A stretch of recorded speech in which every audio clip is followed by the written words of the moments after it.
so y'all can win these championships. Hell yeah. You want to tell everybody a little bit about the new show we're kicking off tonight? Yes, Alex. So guys, this is called the Good Hour. I'm Yes, sounding like sir. Max, calling myself Goody. It But happens. it's the Good Hour, guys, and this is the show. We also have up other people up here sometimes. Hopefully, it's another lady that's a friend of ours that hopefully she can come up sometimes, and also another friend is RG. Hopefully, he can come up sometimes. But this is the main panel for the Good Hour. So, guys, make sure you tune in every Thursday at 6:30. Including doing fantasy football seasons too. Did I leave anything out, Alex or Maximus or Terrence? No, you touched it up good. With that, I figured we might as well kick off some of our panel here. So you know him from YouTube. He is on that fantasy network. He's on other social network like X, Facebook, you name it. You know him as that fantasy guy. What's up, Terrence? How you doing, bud? What's good, Alex? What's popping? Another day, another Hell dollar. yeah. Can't wait. Anxious to talk about fantasy football. And like he told you, you know where to find me at. Right now, my channel is just focused on the rookies. So this conversation is right up my alley, and I'm ready to get it popping. Especially, let's see what my man Sean has to say. The other half of the fantasy blind spot. Hey, Hell what's going yeah. up, guys? Good to finally get up, finally do a show together. We met each other a long time ago during COVID on Clubhouse. We all started chatting, and it's just weird how we naturally all gravitated back to each other. So it's just natural we do a show every week with each other. Look forward Yes. to it. Yes, sir. So, what we gonna do, guys? Before we get started, what we want to talk about. We want to talk about the Mount Rushmore, Mount Rushmore quarterbacks. Yeah, let's Yeah. let the people know a little bit about us. So let's get into our own personal Rushmores. Okay. Hey, you want to kick us off, Sean? Oh yeah, for sure. We go in one at a time here. We just one person. Yeah, I figured we'd just do one person one at a time. We'll each reveal one, kind of just round table this thing. All right. Well, number 4 for me, one who just makes the list. Not necessarily going to be on everybody's Mount Rushmore, but he's on mine. The blonde bomber, Terry Bradshaw. Just loved how he chucked it in the 70s, a little bit before his time. I'd love to see him play in this type of game right now. Can't give it up to Terry Bradshaw. The next one on the list, number 3 from my team, the 49ers. Loved watching him. My favorite quarterback, personally watching of all time. Lefty Steve Young brought the championship to the 49ers. Obviously, you can't leave the GOAT off. I'm going to say he's the GOAT, but he's my number 2. Because if I'm picking a team and I got one drive, one man to go, there's one man I want above this guy. But at number 2, I got Tom Brady. 7 championships. You can't leave him off of Rushmore. Lastly, for the Niners, Joe Montana. Give me cool Joe. Anybody that can be in the huddle in the Super Bowl down, needing a touchdown to win with about a minute 12 left, 93 yards to go, and looks over and goes, hey, is that John Candy over there? Just to relax everybody, and then drives down and scores that touchdown to win the Super Bowl. Can't leave him off the list. So pretty strong list there. I will say though, you mentioned Terry Bradshaw might not be on everybody's list, and I will say he is on my list. 4 Super Bowls, hard to pass up.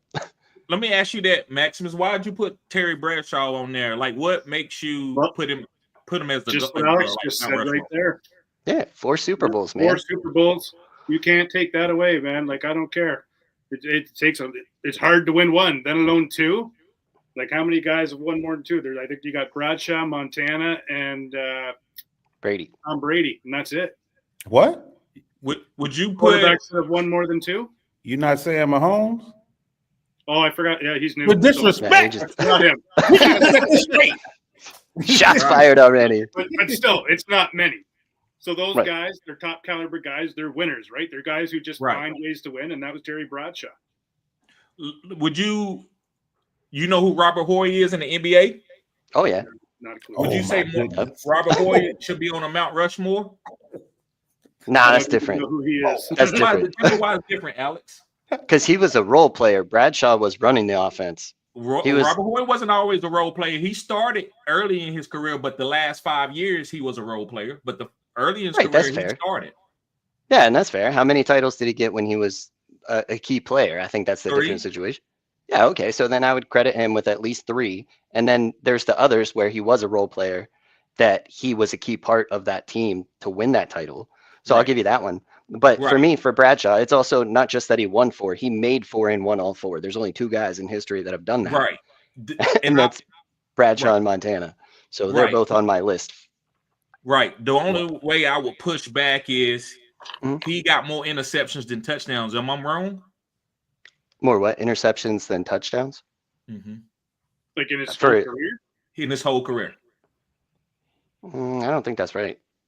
I could be wrong. Let's check it real quick. Look it Yeah, up. go Look ahead. it up. And while y'all doing that, you know, I'm gonna be honest. I don't remember. I think Terry Bradshaw was before my time. I don't remember watching him. But Yeah. when I heard my father talk about him or heard people talk about it, heard the Steelers, it was on the steel curtain. I heard about defense before I ever heard about Terry Bradshaw. Matter of fact, even my father was like, he kind of got carried. You know, he had Hall of Famers that he was throwing to, and he kind of got carried. Like he'll chunk it up there and someone to go get it for him. It wasn't that he was the surgeon out there cutting up the defense. That's not the image that was drawn whenever people spoke about this guy. Okay, so that's a fair statement, and the steel curtain was the pride and joy of that defense. I will give you that, but Bradshaw still had to go out there and win the games and not lose them. So my question to you also would be, do you give credit to Peyton Manning for that last Super Bowl when that Denver defense absolutely carried him and he got benched halfway through the season? That's what I feel like what I hear about him. You know, I mean, of course, he gets the Super Bowl, but does he really get credit for the one that dragged them there? No, Yeah. I don't give him 212, credit for that. 210. I don't. Yeah, he still got 2.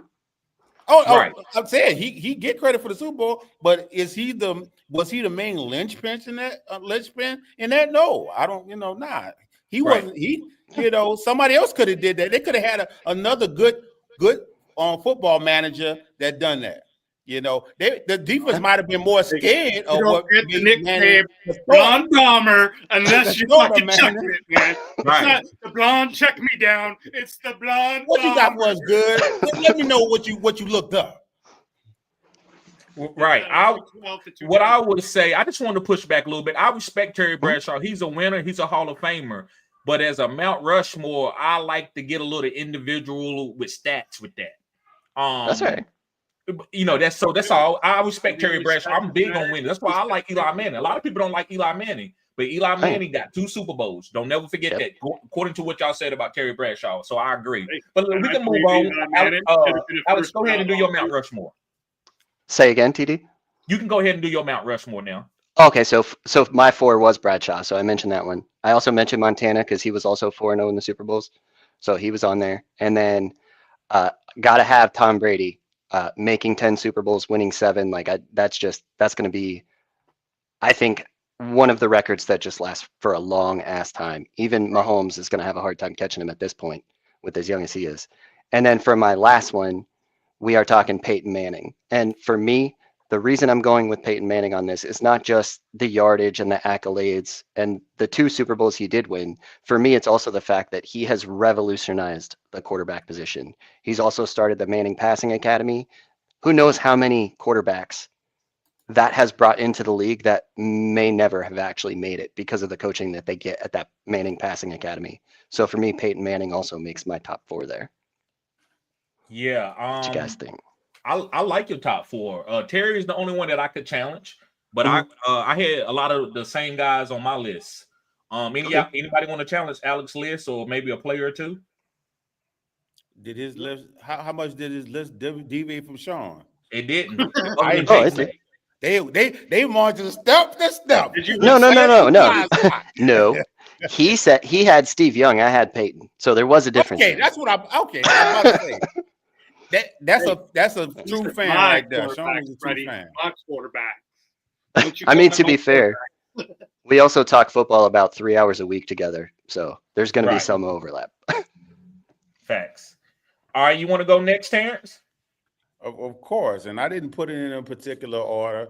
I just put down guys that I saw had the huge impact. And I just thought it was a crime. I don't give a damn how young he is. We are not leaving out Patrick Mahomes. You're the young GOAT. The Tell us young why. GOAT. Do not leave him out. And Tell of us. course, I'm gonna have Peyton Manning up in there. I mean, I watched that man, carry teams, and just like that season, he went out. They was pure trash. Pure trash. Of course, you have to throw my two main GOATs in there. First, Tom Brady. Is no questioning. You know who he is. You know his resume. He is him. Himothy. That's what you call him. Nickname him Himothy because he is him. And then as a kid, I made a transition when I was an adult because I wanted to rep my hometown. But as a kid, I was a huge Jerry Rice fan, and all I did was look at San Fran games. So Joe Montana has to be on my list. He that dude. Yep. I can't challenge nobody. I can't challenge Pat Mahomes on there. He needs to be on there. He got 3 Super Bowls already. He does. So, yeah, what can I say? And the rest of the guys, what I'm going to say, Joe Montana sucked or something? We know Joe Montana what he was. Peyton Manning was great. Alex is putting me in the same ballpark with Terry Bradshaw. I don't like that. He's not no more. That's totally different. Peyton Manning last year is different than Terry Bradshaw throwing 210 interceptions and only throwing 212 touchdowns. That's like Peyton Manning got like a way better ratio than that. But that's neither here nor there. I'm giving you a hard time, Alex. Naturally. So yeah, anybody want to challenge Terrence? No, I think it makes sense. And when you're talking Mount Rushmores like this, it's hard to narrow down to 4. It is. Like I mean, we talked about what 8, 9 guys, right? So it's tough to narrow down. Yeah, you're nitpicking, right? Splitting hairs. Yes. So my 4 guys. First guy, I'm gonna talk about Joe Montana. Now, listen, I didn't watch a lot of Joe Montana. I wasn't watching football in the late 80s because I was born in 86, but I watched his highlights, and I said he was a great athlete. A lot of people don't know that Joe Montana could dunk. Joe Montana ran like a 4.7, and he was very strong. People don't understand it. So Joe Montana was great in his own athletic way, too. He was clutch. He probably the best clutch quarterback that we ever saw. He had great coaching, too, just to give he great coaching his whole career. My next guy is going to be Tom Brady. Tom Brady, to me, guys, he didn't really need a coach. He went to Tampa and led that team. He coached that team to a championship. He told the defense, I need y'all to do this. I need the offensive line to do this. I need you to call this type of play, Bruce Arians. And that's why him and Bruce Arians got into it. So you have to give Tom Brady the credit. And he left Bill Belichick and won another Super Bowl. So that tells you how great Tom Brady was. And you see Bill Belichick is in college now. So Tom Brady was the glue, or whatever you want to call it, that held that team together. So Tom Brady, to me, could be called the greatest quarterback of all time, him or Joe Montana. Next guy I want to talk about is one of the greatest arms that I ever saw is Dan Marino. Dan Marino, guys, if he would have played in this era, he would have threw 6,000 yards. He was doing it back when you could hit anybody under 5 yards. He didn't care. I can knock your head off. They're not going to call a penalty. And he still threw for 4,000 yards back in the day when it was a run league. So Dan Marino could possibly be the GOAT. If he'd have went to the Pittsburgh Steelers, he would have been Terry Bradshaw. He would have had the 4 or 5 rings. But they didn't draft him. They drafted somebody else. Mark. They passed on him. Getting hurt. What'd you say, Maximus? They passed on him in the draft. He was pissed. Right. And they took the defensive tackle, Mark. Who they take?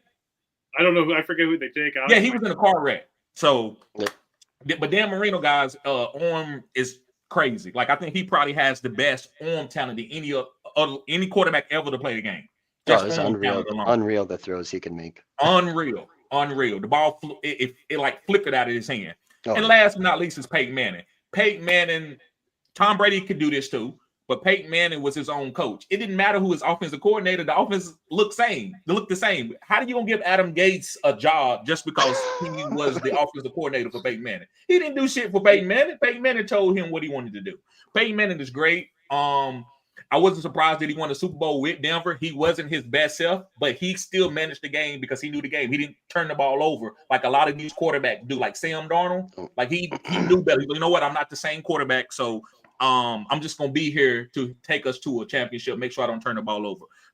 2 Super Bowls. If he didn't have to play against Tom Brady and Bill Belichick, he probably would have had a couple more Super Bowls. So those are my Mount Rushmore players. I love it. We got some awesome lists going on. Yes, sir. Now I will give you pushback, of course. Let's go. A quarterback that all we could do is describe how talented he was, and it didn't result to any Super Bowls. That's the only thing that I would say.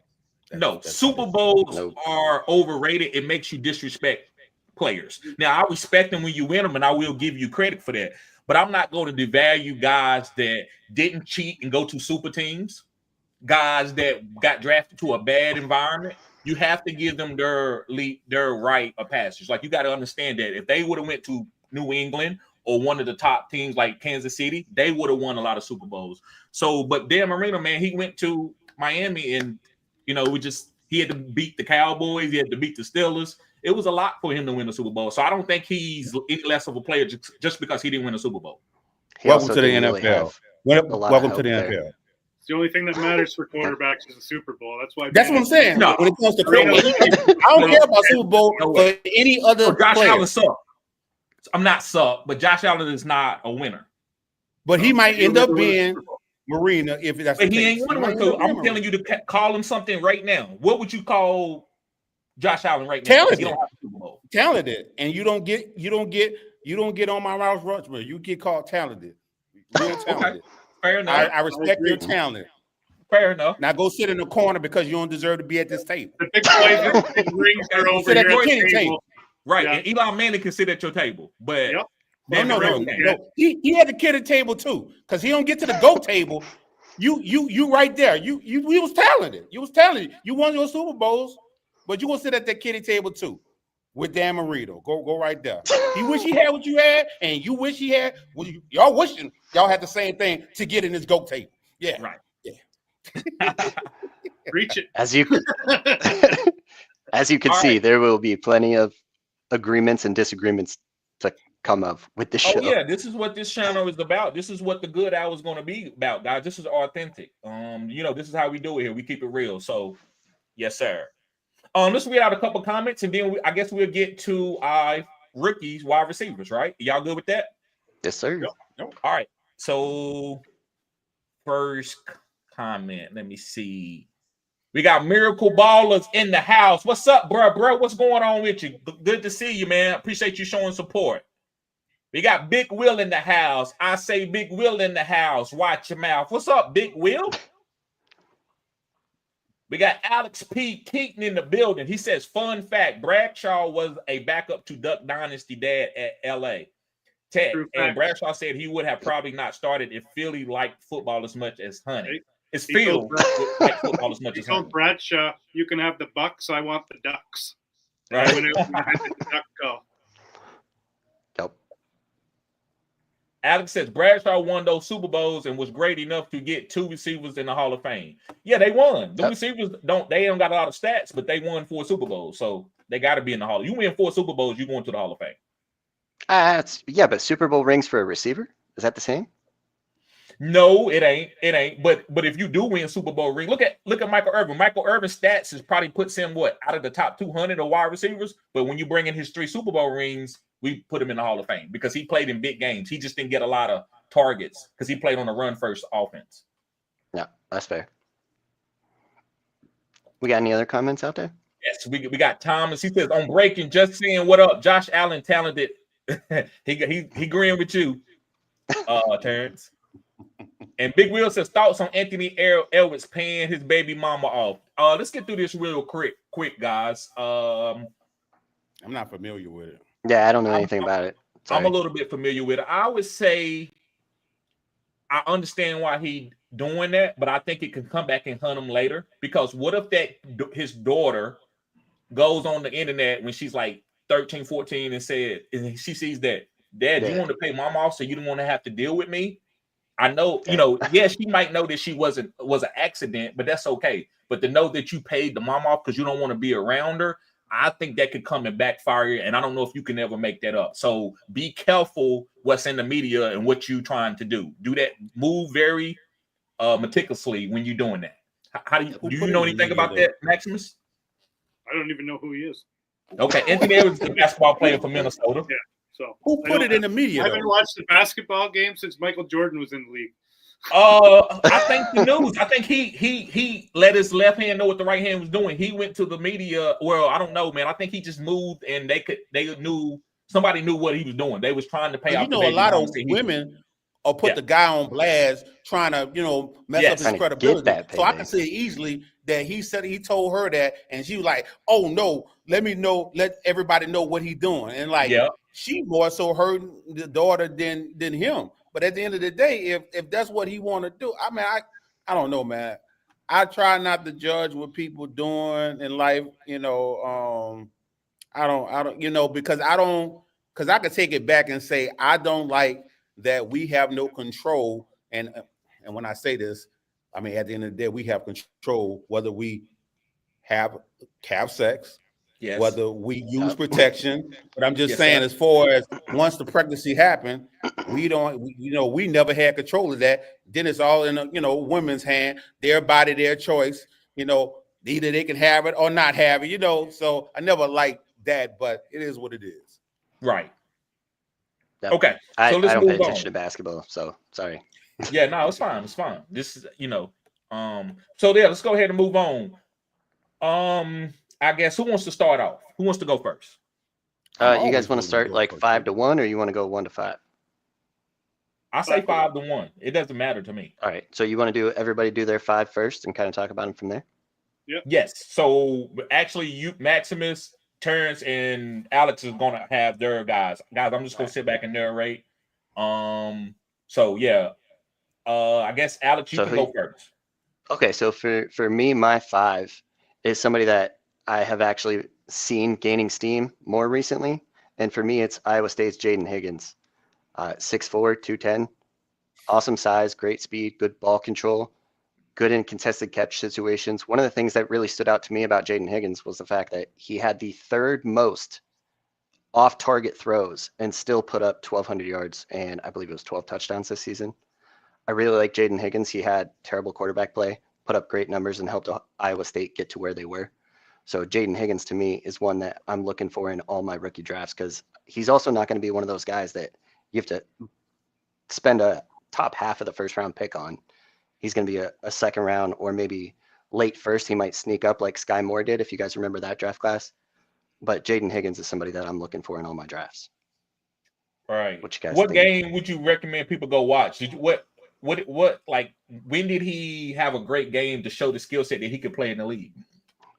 So I believe he had 2 games against top tier competition. One of them, I think, if I remember correct, was Penn State, and he was very good in that game against a great defense. Okay. So that's one of them. For me, obviously with the blindness, I don't watch a ton of film. It's more looking at what other people are watching as well as the stats and kind of putting it together that way. So I don't have a specific game, but I do know that when he did go up against good competition, he performed. So that's another thing that I look for, especially with Iowa State's not a smaller school by any means, but it's not your Big Ten SEC competition. Right. So you guys got anything to add on Jaden Higgins? No, I don't. I'll be talking about him later. Okay. Terrence, who's your 5 then? Did we lose him? Terrence is muted. Oh, okay. There you go. My computer was giving me trouble. It was not letting me get back to this window. Now, you was asking me about my 5? Yes. So I just looked up because I was curious where Jaden Higgins was being projected, because I didn't originally have him in my top 5 because he wasn't being projected for any significant draft capital. And what I call significant draft capital, I like my receivers getting 1st or 2nd round draft capital. Oh, see, I have him going 2nd or 3rd round, day 2 guy. So 3rd round, that doesn't do anything for me. They're not going, they don't always force that player on the field to make sure they get playing time and anything like that. And sometimes, third round receivers can easily be replaced, So, that's fair. but I just looked and they said he gonna get second round draft capital, which that changes my top 5. So at Okay. 5, I would have Matthew Golden. At 4, I would have Higgins. At 3, I would have Luther Burden. Whoa. Give it all away. Yeah, just fine, bud. Oh, we're just doing the 5th. Yeah. Okay. Yeah. So if I'm just doing my 5th would be Matthew Golden. That would be my 5th. Tell me what you like about Matthew Golden. Tell everybody here why we should draft Matthew Golden. Like, can he jump? Is he fast? Is he can't be guarded in man-to-man coverage? My man Matthew Golden went to the combine, ran the fastest 40 of the receivers, 4.29, and said, "I'm not doing anything else. I'm done." He just dropped the mic on. He said, "I'm done. I did enough. You've seen enough." So that is a mic drop moment. But as far as his production, you can definitely pick his draft profile apart, because if you look at what he did in the regular season, it really is not adding up. But then when you just only look at how he came on in the postseason, you understand, well, maybe this guy is a gamer.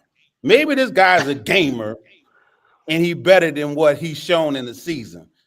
Maybe it took him a certain amount of time to overtake who they thought should have been the wide receiver 1 on their team, and he came and grabbed the mantle himself. Maybe he is him. So a lot of potential with this guy. Right. Definitely a lot of potential there. Let me give a shout out to he super chatted. Doomsday, appreciate it, guys. If you super chat, you get your comment read out immediately, no matter what it is, as long as it's not gonna get me banned or get my channel banned. But appreciate you, bro. Hey guys, just to let y'all know, this is a guy that played for the Royals. He's a friend of mine. He played professional baseball. I think y'all might have seen him come up on a couple of mock drafts last year. Nice. That's what's up. Yeah, appreciate you being I here, Doomsday. I think he was the guy that you picked as the team you liked the most in like one of the drafts we had did. Yeah, I think he won one. Yeah. Nice. So are we on to 4 then? No, it's Maximus. So he said, for me, Maximus. Alex I'm says, with parents on this one. My 5 is Matthew Golden. He's a transfer from where did he transfer from? Alex is slipping my mind right University of Houston. Yep, Houston. Transfer from Houston. He was supposed to be brought in to be the number 2 to Isaiah Bond. And as the season went on, we had Quentin Ewers, who was struggling early on. He got hurt. Then they went to Archman, who took him a game to warm up. And once he warmed up, Ewers went back in there and was able to throw again. And by that time, Golden had already taken over the wide receiver 1. That's why he went on this championship run. He put up 162 yards in the game against Georgia in the championship game. Like, you just don't do that against the Bulldogs, not with the defenses they've been putting up these last couple of years. So he's my 5th guy. I mean, he's just one of these dogs that I don't even care where he goes. He's got that speed that he's going to get used in whatever offense. So for a seasonal league, if you want to try to win a championship and pick a rookie instead of some of these vets who might be on the downswing, this is a guy I'd go in there and grab because he's going to get his opportunities. Right. So guys, it's a guy that I want to talk about. This is a guy I've been watching all year, so I'm gonna mention him, but I will do a deep dive, especially next week when we talk about. I think we're gonna do tight ends next week. But the guy that I want to talk about is my 5th guy is Joe Horn from I was gonna say Jimmy Horn, Colorado. Jimmy Horn, sorry about that. Yes, Jimmy Horn. I called him Joe Horn because I thought he was Joe Horn's son for some reason all season. But anyway, Jimmy Horn, guys. Now listen, this is what I want to tell you. This is how you find sleepers. I'm giving you the sauce.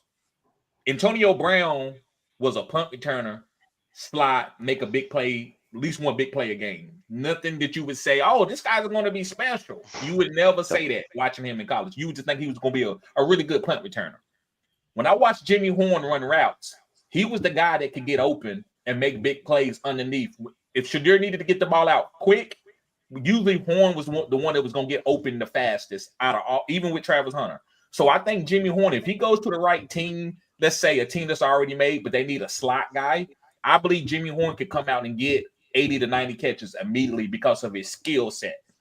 He doesn't have the size of the Goldens and the Bukas, but he does have a special skill set. So I like Jimmy Horn for is making sure you pick him up in the late rounds of your rookie fantasy football drafts.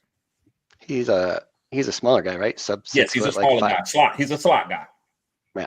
Well, you can do a lot of damage in the slot too. You can, especially with the NFL now in today's game. The slot guys are the hyper target guys. Is the guys that's going to get 8 to 10 targets a game. The outside guys, they usually are the touchdown guys, unless you Jamar Chase or Tyreek Hill or something. But yeah, I think Jimmy could surprise a lot of people if he goes to the right team with a good quarterback in the slot. So I know Sean just in our last episode said that one of his favorite slot receiver spots was Detroit. It might have just been specific to that player. You were talking Jalen Royals, I believe, right? Yeah. Sean? Yeah. So is that Detroit? Do you see Detroit as a good fit for Matthew Golden there? TD? Me? Yes, I do, because they need another. Now, listen, I can't sleep on Tim Patrick is okay, but we all know Tim Patrick time is past. Like, he's a good, solid player. He knows the game, but he's been hurt. Bad luck. They need somebody who can help push the safeties back. They got Jameson Williams. He's ready to take his next step. That's a sleeper. Neither here nor there. I'm telling you, I like Jameson Williams this year. I'm fading Amon-Ra St. Brown, but I do believe a player like Golden can help Jared Goff, because I don't think they have a guy that can actually make the defense scared other than Jameson Williams. Amon-Ra just a slot guy. He's going to kill you underneath anyway. But who's going to take the top off the defense outside of Jameson Williams? Golden could be that guy. Yep, that's fair.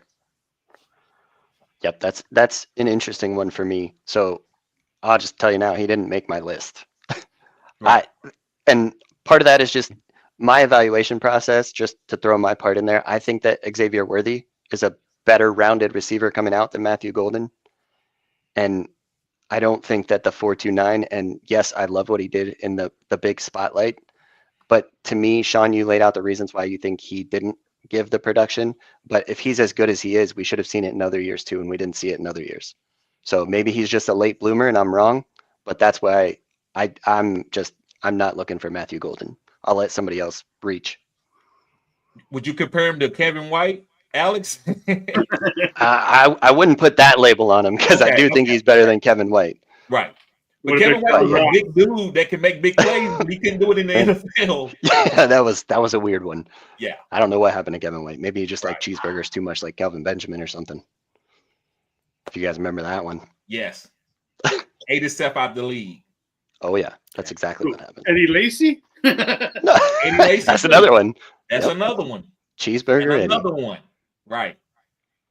Okay, I guess we can go reverse order this time. I guess I'll start off with a guy. And I hate to say it. I didn't want to say it because I'm in the league with a lot of these guys. Y'all better not take my guy, Travis Hunter. All right. I'm taking Travis Hunter. He's your 4. Especially in my league, I got IDP, so maybe I'm cheating a little bit. I'm boosting it up a little bit. And IDP on both sides of the ball. But I understand why he worked out as a wide receiver. This guy, even though he's not probably the most technical wide receiver, he's so damn athletic and so gifted that he's like a jump ball wide receiver, like almost like a Mike Williams. I'm not saying he's Mike Williams, but he can make plays. He don't need to run great routes. He just throw it up there and I'll come down with it. And he also runs very good routes though. He doesn't have to run great routes, but he does. But Steve Smith nitpicked him. So that's why I went with Steve Smith. Steve Smith was like, well, you can get your hands like this instead of like this. And all right, Steve Smith, we get it. This guy hasn't been, he's not a full-time wide receiver. But I believe he's going to work on that craft and he's going to make big plays in big moments of the games. I don't think he's going to catch 10 balls, but in a playoff game or a divisional game, he could catch 15 balls. It just depends on what is needed. So I don't want people to sleep on him as a wide receiver and drafting him. Don't pick up like Golden and these guys before Travis Hunter, because Travis Hunter is going to make big plays, and that's why he worked out as a wide receiver. I won't be surprised if you play more wide receiver than corner. So you said one of the things that, to me, first off, if a team is taking Travis Hunter, they're taking him because they know he could play two ways. I don't know unless you're just making him a corner, although he is good enough to go that high, Facts. I think the part that makes you take Travis Hunter is because you know what he can do with the ball in his hands on the There you offensive go. side. Yes, And sir. because of that, when you get in those situations, well, shit, it's 3rd and 12. We really need this first down or we're screwed. Are you Right. really going to keep Travis Hunter from going out there on the field? No. Right. And how often do those moments come up in games? You Right. can't keep the guy off the field. It's just not going to happen. So that's where I'm at. I'm with you. I really like Travis Hunter in this class. And I think he's if he came out and said, I am only going to play receiver, I think he would be the top receiver in this class. Yes. That's how talented I think he is. And he could do it corner too. He could say, I'm only going to play corner. He would be the top corner. Yep. I think he's Unreal. already the best at both. Yes, I agree. We've seen him. I've actually got him higher on my list, but if we're talking IDP, he'd be number 1. Yeah, 101. Getting points for both sides of the ball. That's a cheat code. I was thinking that. Genty who? Yep. Okay, Maximus, I guess we'll let you go next. Who your number 4 guy? So my number 4 guy is Jackson Dark's guy, Trey Harris, 6'2", had a lot of big 100-yard games. Even had a 200-yard game. He's fast, runs great routes, powerful, can go up, get a contested catches ball. Can just do it all. And there's not very many big wide receivers in this class that I would not worry about where they go. And so he's one of those guys that just fits my mold that I can just, I trust no matter where you go. If I do a league where we draft before the NFL draft, like I would trust drafting this guy because he's got the talent to succeed wherever he goes. Right. What would be a special superpower for him that nobody else got in the draft or he's at elite tier with? Well, I'd say his route running, he's pretty much up there, but I wouldn't say he's the number 1 elite in anything. Like I think Travis Hunter can out route run him. I think Jaden Higgins could. I think Abigga could, but he does everything well and above average. Okay. Nothing fantastic. Right. What type of NFL career do you think he could have? Ooh, let's see here. I don't have Cortland Sutton. That's who I was actually thinking in my head, actually. Yep. That's who a little bit skinnier because Cortland Sutton's a big guy, but he's a skinnier Cortland Sutton. Mm-hmm. Gotcha. That's who I see too, is someone like Cortland Sutton, where he's a good, valuable piece. He's more important in NFL football than fantasy football necessarily. Yes. But Trey Harris, with his skill set, could be a star for fantasy as well, is the way I see him. He's a great number 2 guy. If he went somewhere with Justin Jefferson or Chase on the other side and he could benefit from that single coverage, he's going to win that every time, right? Kind of like Addison and Higgins can now. Right. I like that. All right, Terrence, who's the guy that you like? Number 4. I know you already mentioned him, but you can talk about him again. Yeah, I had started to talk about him, like I said. Since he's projected to get 2nd-round draft capital right now, he does jump in my top 5. So Jaden Higgins would be my number 4. And, I see the same thing you guys. A guy with height, length, who with decent speed, able to get yak, tracks the ball well, so hey, I'm all in on this guy. Hell yeah. Got one convinced. It wasn't before. So we're getting somewhere. Okay. So Jaden Higgins even before the combine. Yep. So that leaves my 4. Right?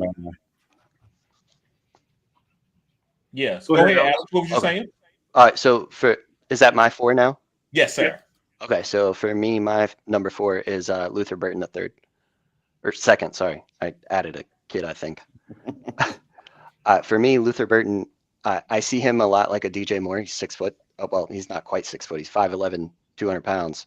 And I see him a lot like a DJ Moore, that guy that he could blow up and have a huge game, but he could just be that guy that's just peppered with targets. And once the ball's in his hands, that's where he thrives. And a lot of people knock his game, saying that his routes are not the best. Well, part of that for me is that he wasn't asked to do that because they realized in that offense that they just wanted to get the ball in his hands.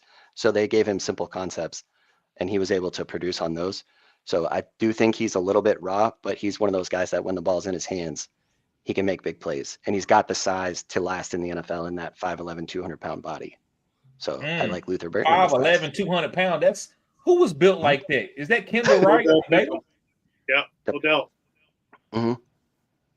Like 200 pounds, 5'11". That dude, what is he like a hybrid? Yeah, very much. He's built like a running back. That's why he's so good with the ball in his hands. Right. They classify him as the next Deebo Samuel. That's what I was about to say with that size. Yep, and I don't like to call anyone the next Deebo Samuel because, I mean, he is Deebo Samuel. There's just we tried that with Rondale Moore, right? Like, oh, he can do the same thing. Yeah, no. No. Nobody's Deebo except for Deebo. But with Luther Burton, I think he's got that. He can play in that hybrid role like that. So one of the things I've heard is that he's this year's Malachi Corley. I don't see that. He's much more talented than Malachi Corley. He just their route tree is similar because they were asked to do similar things in college. Right. Okay. What you think? You got any thoughts on him? No, I said I don't know a lot about him. I got to do a little bit more research, but I like the size. I know corners don't and safeties don't want to tackle 200-pound guys. No, no, especially with tree trunks like that. Right. Right. All right. So Alex, I guess we'll go back to you. Who's your third guy? For me, my third, I'm going to Ohio State. It's Emeka Egbuka. And the thing I love about this guy is that he does everything really well. He's not the best at anything, but he's also shared the field with incredible talents. So he hasn't had to do as much. I mean, Marvin Harrison Jr., Chris Olave, Garrett Wilson, all these guys on the same team, Jackson Smith and Jigba. So, I mean, Ohio State receiver, you could essentially end the evaluation and the analysis there because that coaching and what they do with wide receivers at Ohio State is awesome. But for me, I see Egbuka a lot like an Amon-Ra St. Brown. And that's my comp for him. That's what I see for him. I'm not saying he's going to become that, but as a prospect, well-rounded, but not super great at anything. I think the floor is so easy with this guy. I think that he could be 8 to 10 targets a game and just keep going. I don't think he has to be a 1 on a team to produce. He's always open. He's always where you want him to be. I think he can really thrive in the league. I think he's the safest of all the receivers in the class. Like that. Here's something crazy. Do you know who I compared to Amon-Ra St. Brown? Who's that? Jackson Smith and Jigba. Yep, I could see that too. And so when you just said Egbuka, I'm like, damn, they keep them little Amon-Ra St. Brown type guys. They can get open. I didn't know. What is his name? Egbuka? Yes, Emeka Egbuka. What is his size and stuff? He is 6'1", 210. Yeah, he's a big guy. So he's a little bit bigger than Amon-Ra. Amon-Ra, what? 205, 200? Yeah. Yeah. Okay. So they're almost the same size. Very close. Ooh. They're almost the same size. And what ain't Jackson Smith and Jigba like 5'11", 200? Yeah, I think he's 5'11", 196, something like that. Okay. Right around 200 pounds. Okay. Yeah. Mm-hmm. And that's the thing with Egbuka too, is he can move inside or outside.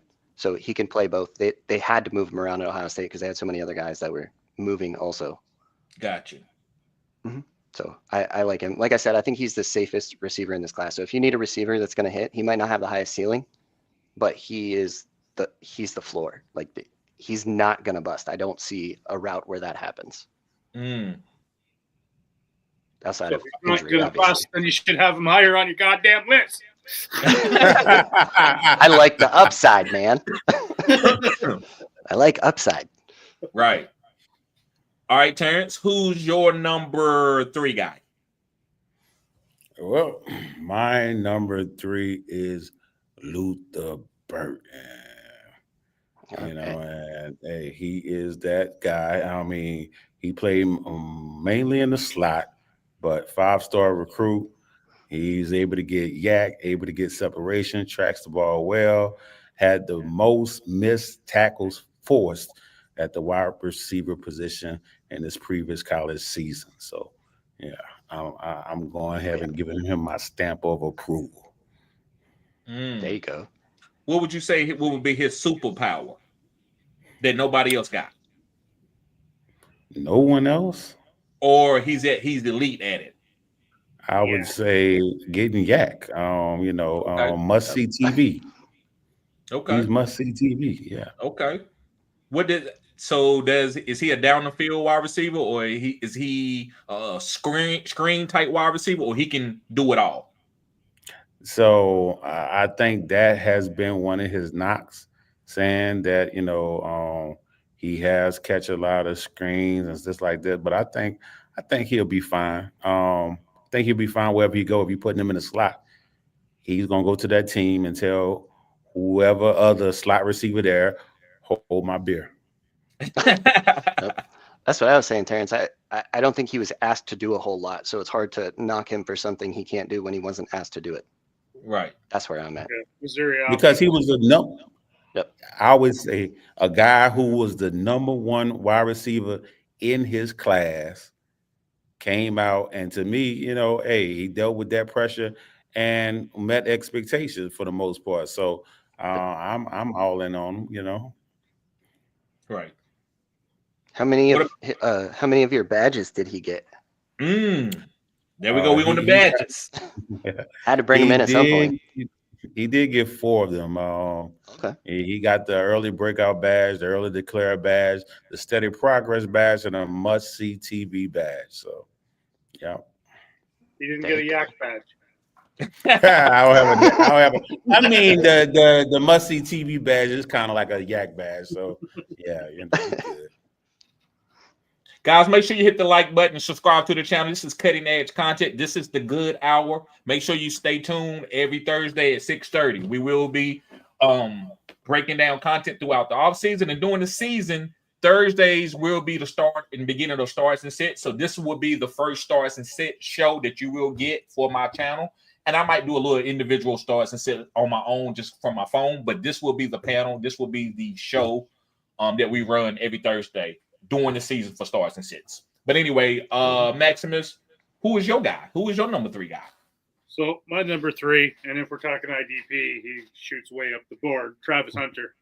I don't care where he goes. Like, he's going to get on that field. He's going to have his packages. They're going to give him his plays, because if you're not going to put him as a wide receiver, he's already said, don't draft me. We're going to have problems. Like, I'm not going to be there long time.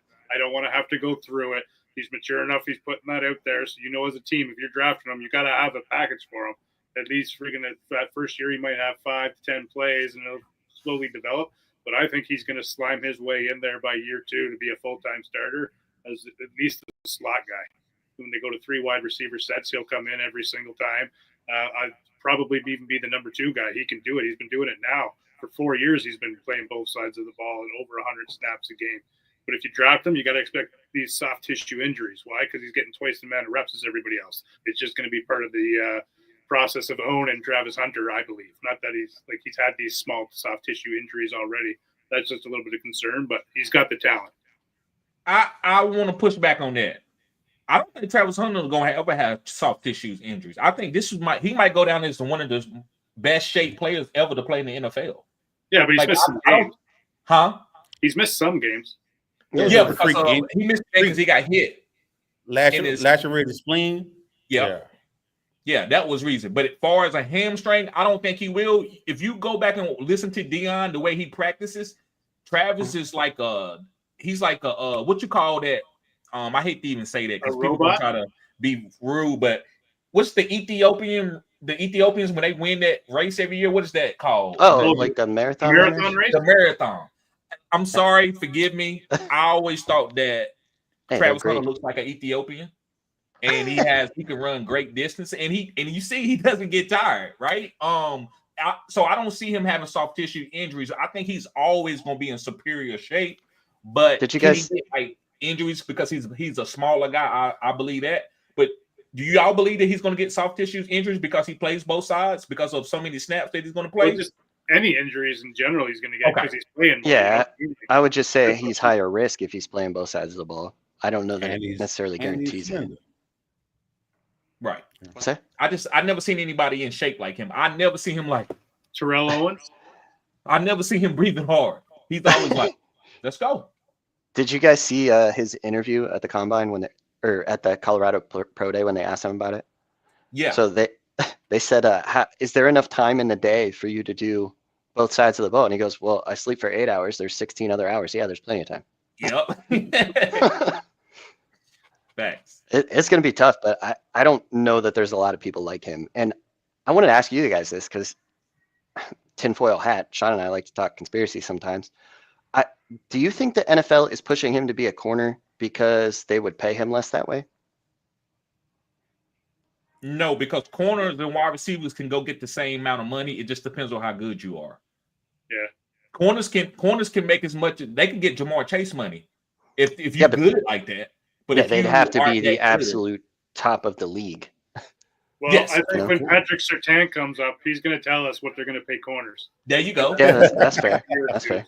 So There you we go. haven't really had one since what's his name? Stephon Darrell Gilmore Reeves. got paid. Gilmore? Yeah, I think he was the last true shutdown guy before he kind of went down. And Trayvon he Diggs made more than a lot of receivers. That deal that he got in New England, he got like what, $80 million in New England? Oh, Christian Gonzalez? Oh yeah. He's good too. Yeah. Wow. And look at Johnson from the Bears last year. He got paid. Jalen Johnson, he got paid too. Well, Yeah. I guess we'll see. It was a thought I had because most corners in the league make less than most receivers. I mean, when you got receivers like Brandon Ayuk making $30 million a year, $32 million a year. Right. Like Right. that says, Hunter, you should go be a receiver, bud. Yeah, that says kind of you should be a wide receiver. But I think it's sky's the limit. I don't think that they're gonna try to put him in a position to try to lowball him, because if he's playing corner and he's above average and he's locking down 90% of the wide receivers, and then he's playing wide receiver and catching big balls, he can make just as much as Jamar Chase, $120, $130 million. I would hope so. Yeah. Because he's not gonna let him lowball him. He's smart. He has Deion. So Deion's gonna tell him, this is what you say you is, because they're gonna try to lowball you on the back end when you claim a position. That's why Michael Parsons didn't want to be a middle linebacker anymore. It was because he felt like that they would try to lowball him when his contract came up. So he wanted to be a DN. Excuse me one second. Money. So it does happen. What you're saying, Alex, that's a great point. But I don't think it's going to happen between a corner and a wide receiver. I think the money is very similar when it comes to cornerbacks and wide receivers. And they got to pay someone, so I don't know why you would think that's the case anyway. I think the more so, look, old boy trying to be on a path. Hold on one second, guys. To have that green jacket. That's what he's trying to be on the path for.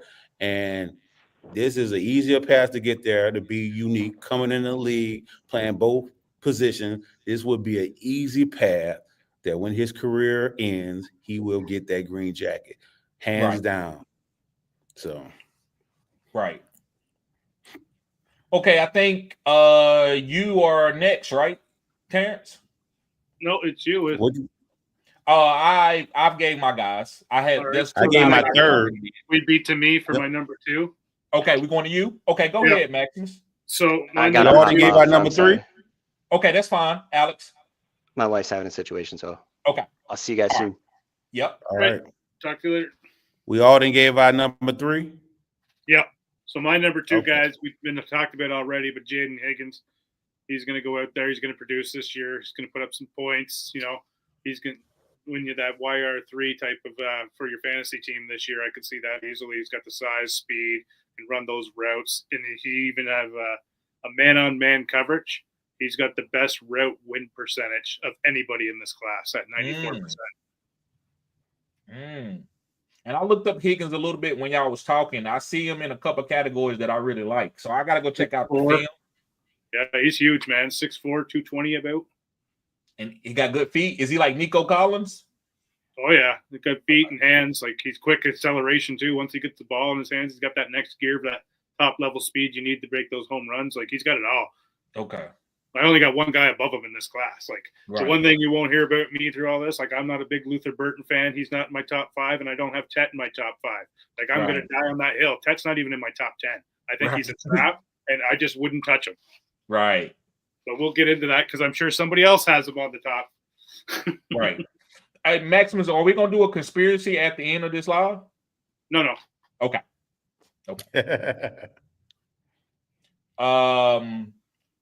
I guess you next, Terrence. Who's your number 2 guy? My number 2, and he was already mentioned, is Trey Harris. And, you know, I'm not even going to lie. Like, Trey Harris, he has some badges, about 5 different badges lined up. I liked him, but if he don't get the draft capital, now he is currently projected to be drafted in the second round. But it seemed like he don't have the same head of steam going in as before the combine. If he don't get the draft capital, of course he's going to drop tremendously in my rankings because I only draft wide receivers drafted in the first and second round. I will continue to remind you that I might maybe in a low rookie dynasty draft, I might in the fourth round pick up a wide receiver that was drafted at the top of the third that I really like. But for the most part, I really only draft wide receivers drafted in the first and second round. But as of right now, he's my number 2. He gets yak, tracks the ball well, gets separation, and certified man beater. He earned over 3 yards per route run this past season and the season before that. Only negative I hear about him is that I think his coach is Lane Kiffin. Is that his coach that kind of set up the offense to allow them guys to get open? So they feel like, even though he earned all the yardage and did all this, they don't like the fact that his coach was getting him open so well. That's the negative that I hear. Right. That's what the NFL is trying to go to right now. Scheming guys open. So that's what you want. You want guys that are going to be consistent where they need to be and know what they're doing. Right. So I just really want him to get with a good quarterback, and that would make me feel comfortable if he get with a good quarterback or in a good offense. Either one, someone that's not going to hold him back. I don't want him to get in a bad situation. Right. Okay. Maximus, your number 1 guy. All right. So my number 1 guy's already been talked about. Everyone's kind of already agreed. He doesn't really have a floor because he's going to be the most solid guy. But from Ohio State, Emeka Egbuka, he's my number 1 guy in this class. He's the guy, the only one. If I was going out and I'm like, I got to get a wide receiver, this is the guy I'm getting because he's going to hit. It's going to be no matter where he goes, he's going to hit. He can play in the slot. He can go on the outside. Just because he wasn't doing everything in college, he didn't have to because the Ohio State is so talented at the wide receiver position that they've just been pumping out guys like crazy that they share. Like even Marvin Harrison, he'd put up 100 yards in the first half and then they'd sit him the rest so they could play everybody else. And he had an injury season, so he went back for 1 more year and won a championship, which is only just going to raise his draft capital. He's one guy I can say for sure is probably going to go in the first round. Wow. And that's showing that little catch up I got to be doing because I didn't know Egbuka was going to be a first round pick. They wasn't saying it in the beginning of the process, was they? And I'm not seeing him projected. I'm not seeing him projected in the first round. But Sean thinks he's going to be in the first round. He could because what I'm looking at the projections and I look at mock draft on database and they're projecting him to go 33, so he can easily go in the first round or at the beginning of the second round. Right. So, let me run this by you. Steelers are sitting there at 21.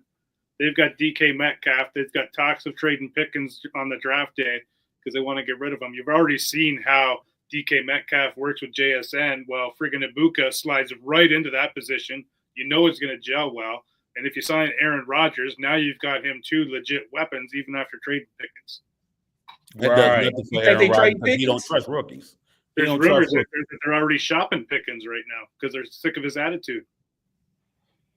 And that's why they go trade for DK, and DK got a better attitude. That's what I was wondering, man. That blew my mind. Hey, Tomlin has a way of keeping a lid on these guys. Like nobody knew Antonio Brown had those issues until he left Tomlin, and then it was like he goes to the Raiders. He has that pool party, and he's like, "Fuck it, I'm done. Trade me." Like fucking. So that lets you know how bad Pickens is if he's over there acting a fool. He's gonna self-destruct if he goes somewhere else. Oh yeah, for sure. But there's rumors out there that they're shopping him right now, so I can see. If Pickens go to the right squad with the right quarterback, because that guy is super talented. He's gonna self-destruct. I'm not even. Yeah, I don't want no shit. But he's talented. If sometimes it takes look at Terrell Owens. He started blowing shit up, but he got with the Eagles and took them to a Super Bowl. So on the right situation, Pickens could be good for a certain amount of time. I'm not going to say for the rest of that his man career. to Terrell Owens. As long as you can keep feeding him. As long as you can Don't keep you feeding ever him. compare that man to Terrell Owens. Right. No, but Terrell Owens, he started off slow as a career. Like he didn't start until he was his third or fourth year in his NFL career. Second, I think he started. And then was the second? Well, Maximus the 49er guy. Okay. Definitely a second. He was getting some big plays. The third year was when he had that 10 drops in the game, and he's like, "Don't give up on me, Steve," and he threw it to him in the goal line at the playoffs. And then T.O. was born. Yeah. So Terrence, you still got your number one guy to go, right? Yep. And I'm sorry, Sean, I don't have him. Oh, you don't? Wow. In my top 5. He's not there. I'm sorry, TD. I don't have Tech McMillan in my top 5. He's not there. But my number one guy, and of course we already mentioned him, is Travis effing Hunter. Yeah. So, and I mean, I think we said everything we needed to say about him. Of course, we didn't talk about all the accolades he wrapped up in college, and I'm only going to talk about the offensive side of the ball. But I mean, he was the 2023 and 2024 Paul Hernan Award winner, which 2024 Biletnikoff Award winner. That's if my viewers don't know, that's you being the best wide receiver. He was. I think he won the one for the best defensive back too. I just don't know the name of that because that's a defense award. I'm sure. And then he came back. Of course, with winning those awards, they had to give him the 2024 Heisman Award. So I mean, the man racked up a bunch of accolades, and with them accolades, he racked up a bunch of haters. So you will hear some people hate on him on the low, but he is my guy. And of course, I would change it if he's drafted as a more so cornerback and only gonna have packages for offensive side of the ball. But at the end of the day, right now, this is pre-draft, keeping my mind open. To me, if he was just a receiver, he would be the best wide receiver. And that's the end of the story. I agree. The only reason I have him at 3 and not high on my list is because right now we don't really know, and we're really not going to know until the season starts.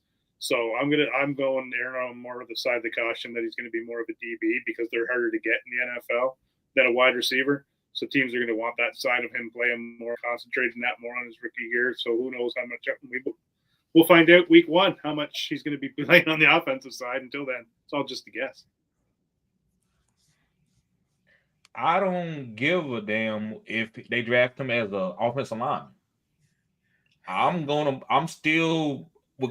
count this guy to have at least 5 touchdowns a year on the offensive side of the ball and at least about 600 or 700 yards, especially early in his first 2 years.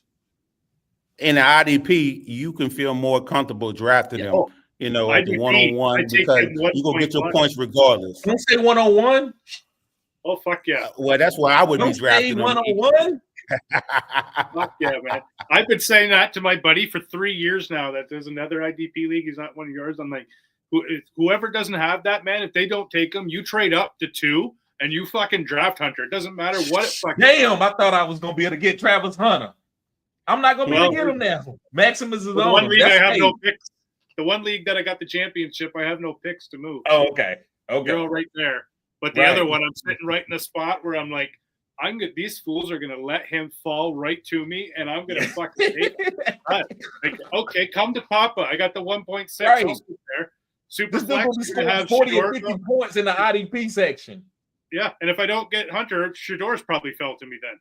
Yeah. So, thank you. Right. Y'all can have Shador. Y'all, I'm not a big fan of Shador like that. Y'all can have him. Shador is probably one of the best quarterbacks that we'll see as a rookie. Like if he starts 17 games, we'll see some tremendous stuff. I think what makes him great, it's not his arm ability or anything, it's his moxie in his mind, because his daddy then raised him as a phenom his whole career. So I think he's a bunch of steps ahead of any quarterback, even Joe Burrow. He's ahead of everybody that was drafted as a rookie. Hell yeah. Hell yeah. Oh my God. Hell yeah. Mentally? That's what I'm talking about, mentally. How can you not be? After his first Right. year in JUCO at Jacksonville State, Deion Sanders asked Tom Brady, "Hey, can you mentor my son?" Come on now. Since that point, every game that Shador's played, he's watched that whole film with Tom Brady, whether it be on a phone, on a Zoom call, whatever it be. But Tom's always made this a 4-hour slot where they can just break him down on his game. So how can you not get better? And that's going to continue and continue, especially if the Raiders take him at 6. The sky's the limit. Right. I don't want to get it twisted at all, because I was a Colorado fan, and that was the only team games I was looking at. I'm not really going to look at it in college except for that. But I just want to say, when I think about him and when I made his draft profile, I see a better real life quarterback than a fantasy quarterback. He's not going to move the needle for me fantasy wise. Okay. You know, I'm going to root for him as a real quarterback. Right. I'm gonna be in the corner rooting for him because I love everything Deion Sanders. So if you connect to prime time, I'm gonna root for you. But what I seen, he's not gonna offer me the fantasy points I need. I see a ceiling of 16 points a game unless he grow into Tom Brady and all of a sudden the whole field open up to him, they put talent around him. Then of course, he can have one of them seasons where he throw a lot of touchdowns. But that's not gonna come anytime soon. I don't see that coming anytime soon. So I'd rather trade for that on the back end rather than draft. I think he throws for 30 touchdowns if he started 17 games as a rookie. But he got to start like a lot. That sounds like a lot. That's easy. 30 touchdowns. How much did Jaden Daniels throw for? That sounds like a lot. I think he like 33, right? Yeah, something like that. I think you might be asking for too much if you talking about throwing. And Jaden Daniels missed some games too. Yeah. I just think he can. I think his moxie, kind of like Brett Favre, Aaron Rodgers, Dan Marino. Bruh, he don't see a window that he won't put the ball in there. That's that professional attitude. That's not college. So he gonna throw guys open. He's been throwing guys open his whole life. So he's ready. He's actually better equipped for the pro game than he is the college game. I can't wait to see it. I want to see it. And the Titans are going to tighten it up and take Cam fucking Ward. Right. Want to hear a fun stat? What's up? For the last 25 years, since the year 2000, how many all-pro players do you think there's been that have gone 1.01? Since when? 2000. So 25 years. 3? 7. Or no, 4, sorry. 4 of them. Just 4 fucking guys. And if you go to the 24th pick in the draft, 17 guys in the last 25 years.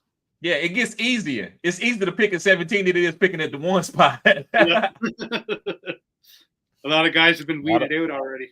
Well, what I always preach, I'm like, if you the one-on-one, you're going to a bad team, bad organization. Just know you digging yourself out the hole. You working in the hole. It's gonna be a hard climb up for you.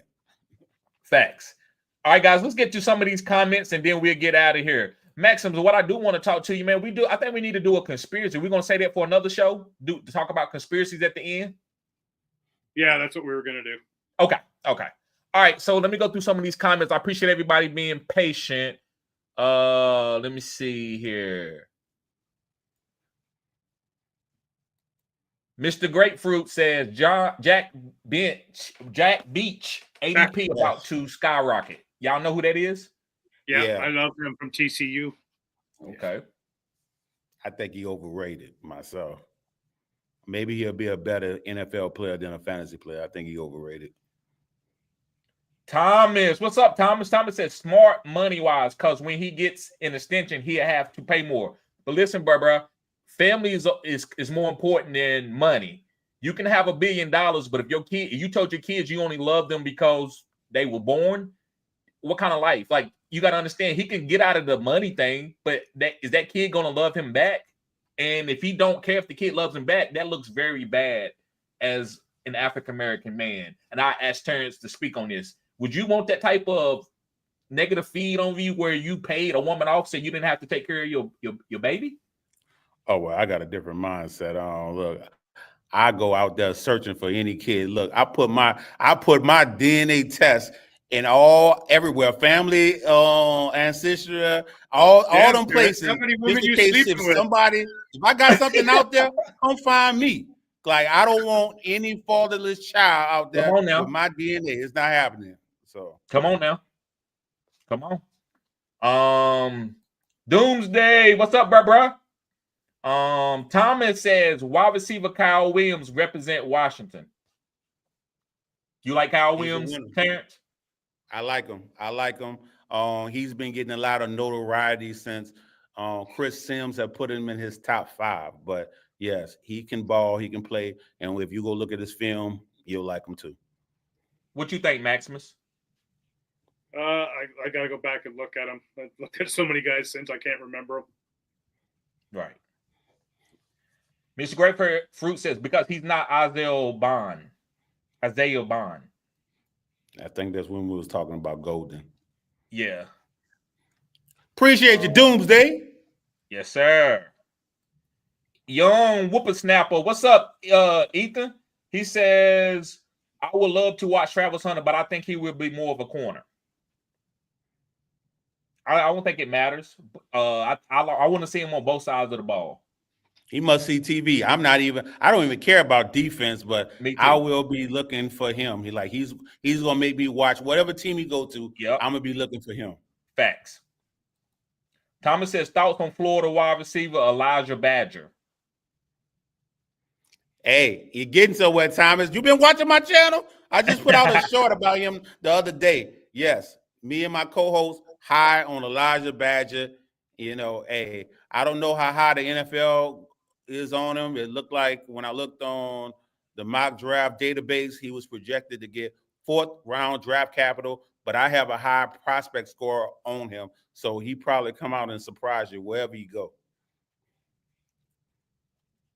Ethan says, I'm a big Tez Johnson guy.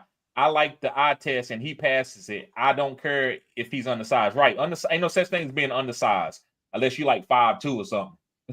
Well, he's like Devontae Smith size. Right. Oh, skinny. Yeah. The slim reaper. Yeah, like Troy Franklin. Like that's why he took over for Troy Franklin, right? So it's the same sort of body build. Fast, jukey type of guy. Yeah. There you go. What's up, bro? Yes, sir. Yes, sir. Kenny says, hey, bro, look out for Jukins in 2025. Yeah, I talked about Jukins. He was definitely in my top 5. Go back and watch the running back video that we did. We all had Jukins in our top 5. I had him number 1. He's my number 1 guy this year draft. And he was supposed to have been a number 1 guy like 2 years ago when he had a crazy season at Ole Miss. And then all of a sudden, other guys. And then they got him to come to Ohio because Trayvon was supposed to go in the draft, but then he was like, not going to go back and win a championship. And what Jukins do? Okay. And still carved out a role of that offense with how good Henderson is. Facts. Kenny says, I know he's not a wide receiver, but just heads up. Thank you, bro. Thomas says, if I was Pickens, I want out. DK came and took the wide receiver. No, DK can't never be a true number 1 wide receiver. He's a gadget guy, but it's a different type of gadget guy. It's a gadget, I'm a monster type guy. I'm going to push you over. I'm going to do whatever it takes to get, because he's not a great route runner, but he's such a freak of nature. DK going to get open, but he's not going to get command 12, 13 targets, about 7 to 8 targets a game. That's all. They still need a prototypical route running guy. DK is not the best route running guy. So you need somebody to work the middle of the field, even though they got good tight ends like Pat Fryermuth, but you need a wide receiver to work the middle of the field. So I don't think DK is going to hurt another wide receiver on that team. The problem is, like he did say, DK came in and got paid, which he was trying to do. Pickens was trying to get paid, and DK came in and they paid him. So they ain't about to pay no Pickens. That's why he's on his way out. Yeah, that's why he's on his way out. That's true. Ethan Carson, Shadur suck if I'm being honest. I have no, bro, and I respect, because I know you very intelligent when it comes to breaking down players. But, bro, I see completely opposite of that. Nowhere near the suck. Now, listen, if he goes out there, man, and he throwing a bunch of picks and can't get it together, I will come back and give you credit. But I suck? Wow. I'm just way on the other end of the spectrum. That's like somebody saying Holly Berry is ugly. I can't. I'm like, bro, I disagree with that totally. How do y'all Yeah, feel like Shadir Sanders suck? I can't get on board with that. Like I said, I was the one giving you pushback. I said he won't move the needle for me fantasy wise, but I do not think he sucks. Don't think that's the case. And when it comes to Halle Berry, I never had her as my number 1, number 2, number 3, or number 4. But guess what? She your number 5. She's still pretty. Don't get it twisted. I know beauty when I see it. I know beauty when I see it. She might not be my top 5. But I know she's an attractive woman. Yeah, she's an attractive woman. She just don't got enough. Caught up in hype. Don't get caught up in that hype because a lot of people bashing him. They don't like that he brash, that whatever they want to call him, arrogant, brash. You know, whenever you use a confident black man, you get everything negative thrown at you. Right. So right. Yeah, well, something I was gonna say about Halle Berry. Yeah, she's not my cup of tea, but I know she's beautiful. I like women with a little bit. I like my women like fruit. When I'm going to pick my fruit, I'm trying to pick the juicy fruit. And when you touch it, it squeezes, right? Because you know it's right. So I don't like skinny fruit that doesn't have a. I don't know. I'm just gonna leave that alone. I don't want to. I need a little something. I need some thick. Okay. The next comment is he says some people have Jackson Dart over Shadir. Jackson Dart is a good player. I'm not gonna sit here and say that's crazy, but I like Shadir over Jackson. But Jackson is gonna be a good player. Jackson might be the steal of the draft. I have Jackson Dart over Shadir fantasy wise. Now it can. Hey, he's gonna get on that field and score more points than Shadir day one. That I'm not even questioning that. Now, is he gonna last past his first contract is another question. Because them wheels can come off of that train real quick and derail. Right. I'm just saying. Right. Ethan says, I feel like Monroe is underappreciated. He gonna be like Lamar, like how he gonna fall and be him in the league. Whoa. Look, I was giving him props. Did he mention Lamar? I had to go comb the whole head down. Right. Right. He's going to end up with the Browns, and then what do you think of him? Oh, he pure fantasy points. He get on the field, pure fantasy points. Lock him in. That's like Anthony Richardson when he get in the game. Lock him in for some fantasy points. Fields, lock him in. Now, is he going to get past a first contract and get a starting job? Maybe not. Maybe not. Let's be realistic, you know? I agree with that. Thomas says, I agree. Family over money. Yes, sir. And let's see. Ethan Carey says, what do y'all think about Hurl Fannin Jr. at tight end? Yeah, he's one of the most athletic tight ends in this class, but he's still a little raw. Got to work on a bunch of stuff. But tight ends, and it really depends where they go because there's only about 11 coaches in the league that know how to utilize the tight end position. Come on now. So until we see where these tight ends go, I'm not even really going to rank them anywhere. So, yeah, if you listen to my channel, that's my guy. I'm a Harold Fanning guy, but just like my man Sean did say, it does matter where he go and how you utilize him because these coaches, you just don't know. So his bottom could be, and we talked about this, Sean, on Brian Harrison. he can be him. His ceiling could be Juno Smith. You just don't know. You know, it depends on if you get that opportunity. Ethan says, for IDP leagues, do y'all like Will Johnson or Jado Barron more? Depends which team they got. Which team has the worst defense and going to get thrown on more. Right. Thomas says, send a mock with Ibuku to the Bears. So boy is trying to get his Amara, ain't he? Ben Johnson. Could be. I keep seeing Giante mock to them. So okay. Thomas said Jimmy possibly about to be generational. Do y'all believe he's generational? I don't. What do you call generational? Like, because you can't say this every couple of drafts. Somebody who dominates the league at their position. You can't say this every couple of drafts. 3 to 4 years, you're the number one at the top of the hill. That's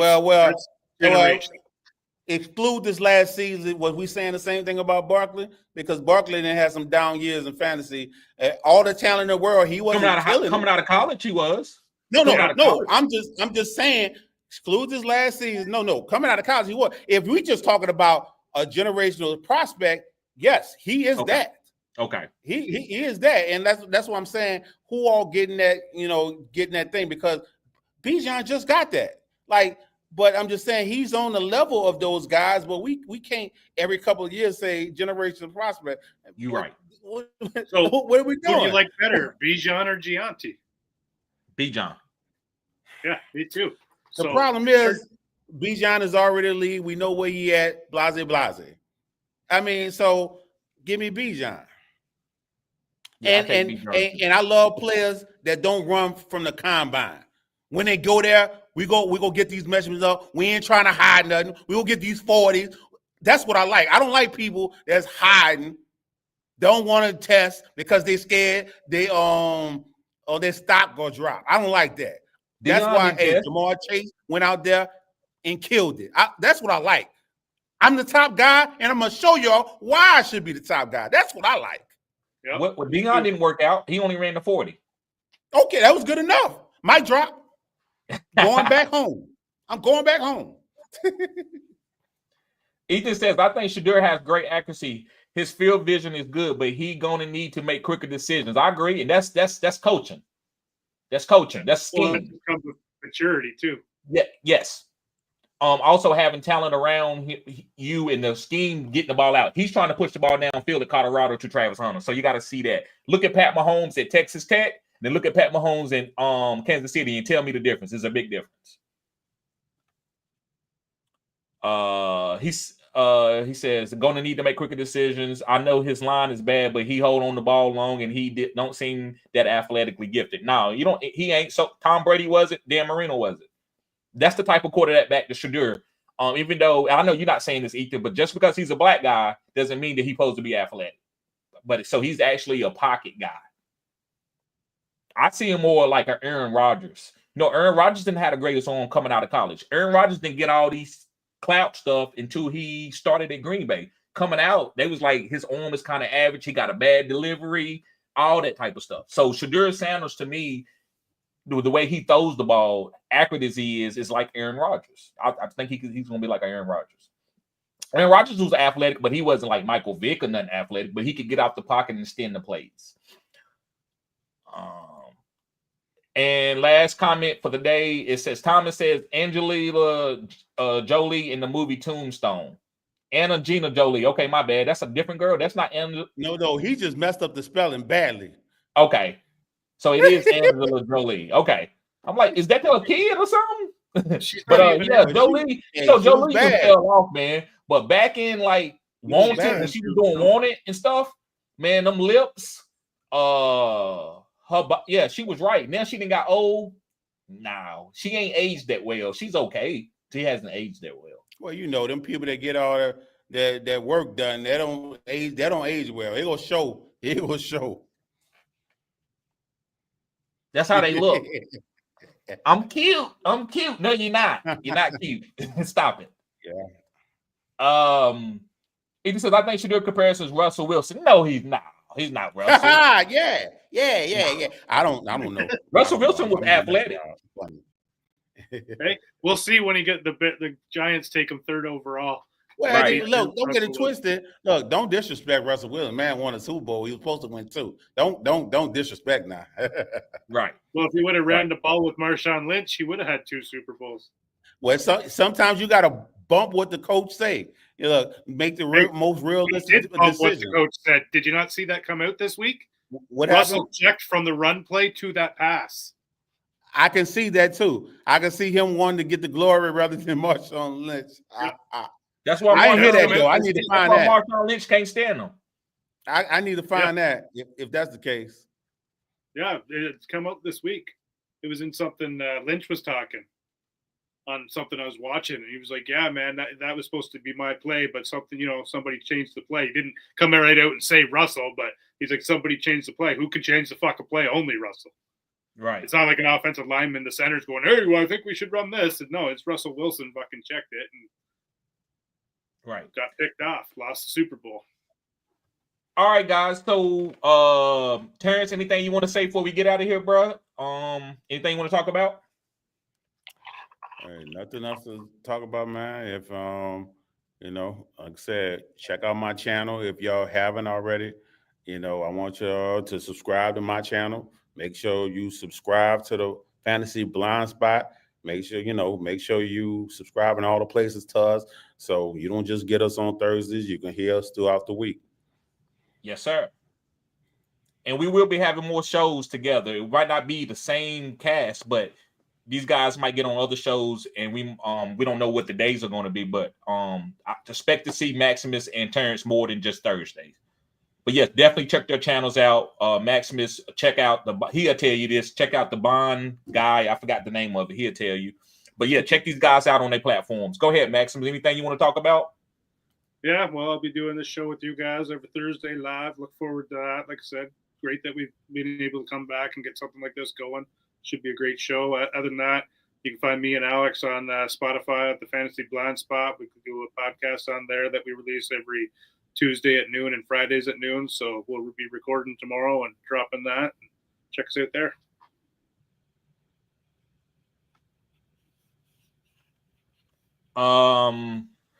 Ethan says, TD, is any mock drafts coming? Yes. I just want to get a good day to keep that going. I think I'm going to do Sundays. I think Sundays is going to be the mock draft, and I might do it one more day a week, and we'll just do a mock draft, to keep it fresh. I think mock drafts are good. So yes, this Sunday I will be doing a mock draft, and I'll probably be inviting up several of us. I don't know. It just depends on who's free. So yeah, they are coming. And Thomas says voice text. What's voice text? That's when you message a person with your voice instead of texting them. But why he mentioned that though? I don't know. He was probably trying to just get his phone to record his voice text with Alexa or something. Oh, when he he misspelled Angelina Jolie. Oh, okay. Yeah, okay. Yeah. All right, guys, listen, make sure you hit the like button, subscribe to this channel. This is cutting edge content. Also, guys, like I said, this show is going to be coming every Thursday. I want to apologize to everybody. I had an emergency come up, and this is the off season, guys. Just to let y'all know, it don't have to be content coming. It's a couple channels that don't do content, but I do want y'all to get content during the off season. I got a lot of things planned. I got a lot of different shows. Me, Maximus, and Terrence, and Alex, and a couple of us are going to sit down and come up with some shows. I think that's going to be good for my channel going forward. So make sure you tune in to Fantasy Good Sports. Make sure you hit the notification bell and go to personalize. Not personalize, but all. Don't unclick personalize and go to all. Sometimes you got to redo that every couple of months because YouTube algorithm is weird. But I'll see y'all guys later. Y'all be safe. Peace.